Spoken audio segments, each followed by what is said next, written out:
One of the things that people have strong opinions about when talking about watches is celebrity collab watch designs. Now, I'm not just talking about random celebrities like Mark Wahlberg being spotted with a new Rolex or Patek.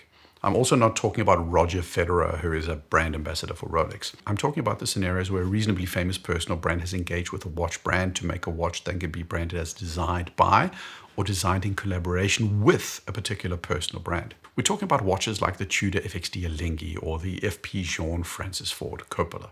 We're going to talk about these watches. What made the Moonswatch a success? But why did the Ed Sheeran G-Shock underperform? In general, what is the key to making a collab watch a success? Let's dive in. My brain always goes back to the story of when Range Rover collaborated with Victoria Beckham to make a Victoria Beckham Range Rover Evoque. Beckham was at the time very vocal about how she designed the car. The actual designer, though, he didn't agree and was very vocal in the media about the fact that he designed the car. And I think in his mind, she just suggested extra cup holders and more velour or something. The point is, designing a watch takes skill. It's a skill I don't have. And more importantly, I don't think Lewis Hamilton, Rory McIlroy, or Andrew Morgan innately have that skill. So when we say this is a Lewis Hamilton watch or a Jimmy Chin watch, we have to be clear that it's likely probably not truly designed by the person whose name goes on the branding materials. If you're going to convince me to part with my money for some special edition collaboration watch, I think we need to see some effort go into the watch. And in all respect to Andrew Morgan and Christopher Ward, I do believe that the Andrew Morgan and Christopher Ward collaboration is an example of a relatively low effort watch. Time and Tide at the time reported that the watch has not been overtly personalized in a manner where anyone will feel like they are wearing someone else's watch or something that strays far from the Belcanto's GPHG winning formula. What you get apart from the regular Belcanto is a Andrew Morgan branded caseback, a red sunray dial, some options in terms of straps, and some transparent sapphires instead of rubies. That is a polite way of saying it's basically the same watch. It's a nice watch, don't get me wrong, I like it. I'm also not paying more than the regular Belcanto for this watch, but honestly, a good collab watch needs to have some effort put into it. If you take the extreme of the FP Jean Francis Ford Coppola, this was a piece unique watch. It was obviously intended for an entirely different setting and an entirely different audience. But this was not a quick color swap in Photoshop and a call to the caseback maker to mill out some AMW logos. This was a concerted effort. The same goes for a Pharrell Williams Richard Mille. Now it's a continuum of sorts. I'm rough on Christopher Ward on this particular model, but it's because I don't feel enough went into it. But just as an example, Zenith had the Aaron Rodgers Chronomaster Sport, which is also an interesting case in point. Now, for those of you that don't know, Aaron Rodgers plays American football for the Green Bay Packers. The watch from Zenith has all sorts of details to signify that. The green is the right green. There's a splash of yellow here and there on the hands. The font numerals are the same as those on his jersey. The key question is, when is there enough effort going into the watch to make it special as a collab watch? For me, it would not be enough that my Range Rover seats had a stitched Victoria Beckham signature on them. More effort makes it more interesting. If you want a collab of this kind to succeed, I do think you need some level of pioneering originality. The best examples of this concept are the John Mayer G-Shock versus the Ed Sheeran and the Moonswatch. When the Moonswatch came out, it was pioneeringly original. I think you can say that. Nobody, to my knowledge, had taken a luxury watch and made a colorful plastic interpretation of it that was this successful. Not only was there effort that went into this, but it hadn't ever been really done before. To some extent, the John Mayer G-Shock was also a relatively novel concept. G-Shock wasn't new at the time to collabs, but the John Mayer one was larger in scale and just that bit more special. And it led to that watch being, instantly sold out. But what wasn't pioneering was the Ed Sheeran G-Shock. Ed Sheeran has sold vastly more albums than John Mayer. He's got a larger global fan base. But the G-Shock didn't really do all that well for him. At no time, as far as I know, was it unattainable in the way that the John Mayer was. The same goes for the Moonswatch, where every subsequent release no longer has that pioneering spirit to it. They are more and more perceived as low-effort cash grabs because there's no originality to them anymore. So the excitement just isn't there. Also goes for the 50 Fathoms. It's a great idea, but the pioneering idea was the Moonswatch. Same goes for the Oris Kermit and the Miss Piggy. One was novel and pioneering, that's the Kermit. The other one wasn't.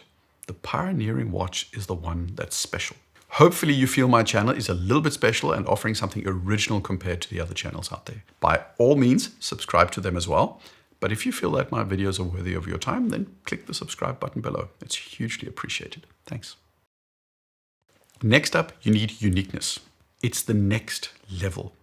And I think Omega have two examples of watches on either end of the scale. Specifically, we've got the Seamaster 300M No Time to Die version and the Rory McIlroy Equiterra. So the No Time to Die definitely wins to some degree on the effort scale, but it's not honestly hugely unique.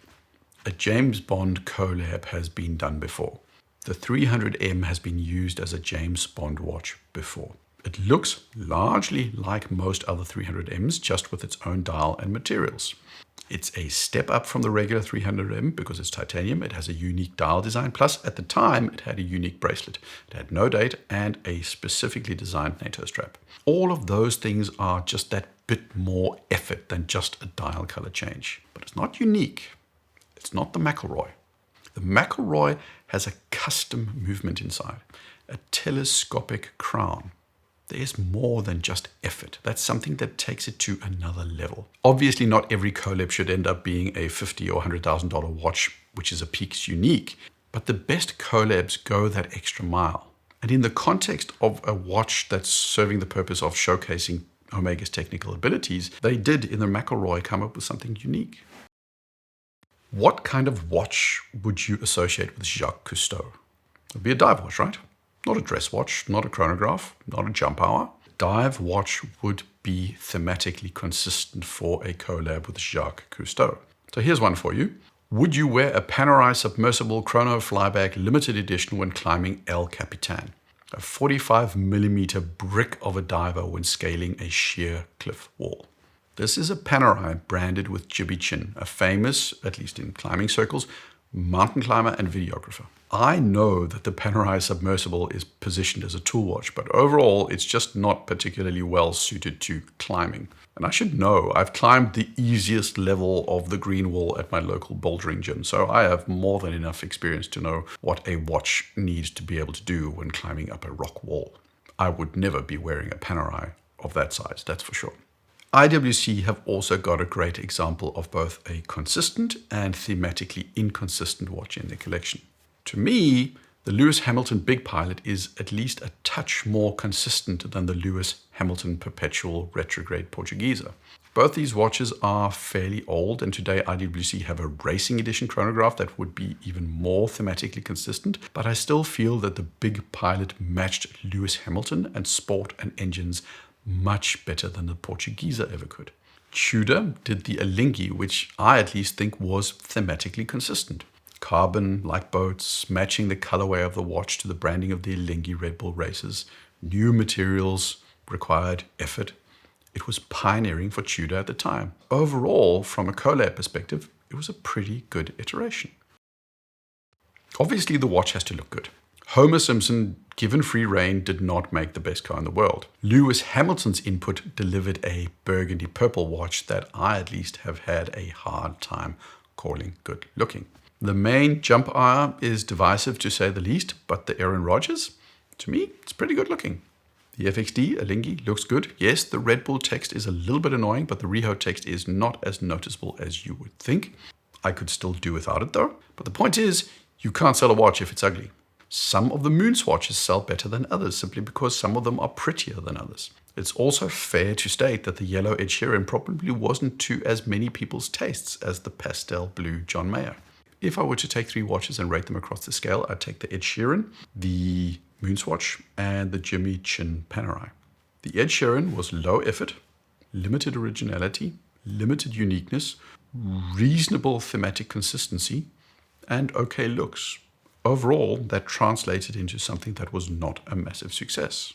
The Moonswatch, on the other hand, was high initial effort, pioneeringly original, unique, thematically highly consistent, mostly good looking, so it turned into a smash hit.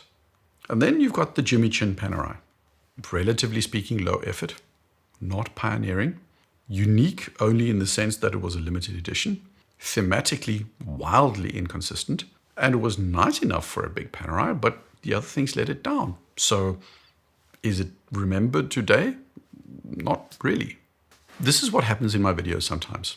I started this out thinking I'd make a video about the top 5 or top 10 best and worst collab watches. And in the end, I went down a rabbit hole of trying to understand and dissect what makes one collab a success and another a failure. I don't know if I've cracked it, but that's half the fun for me, coming up with a model, sharing it with you guys, having a discussion about what works and what doesn't work.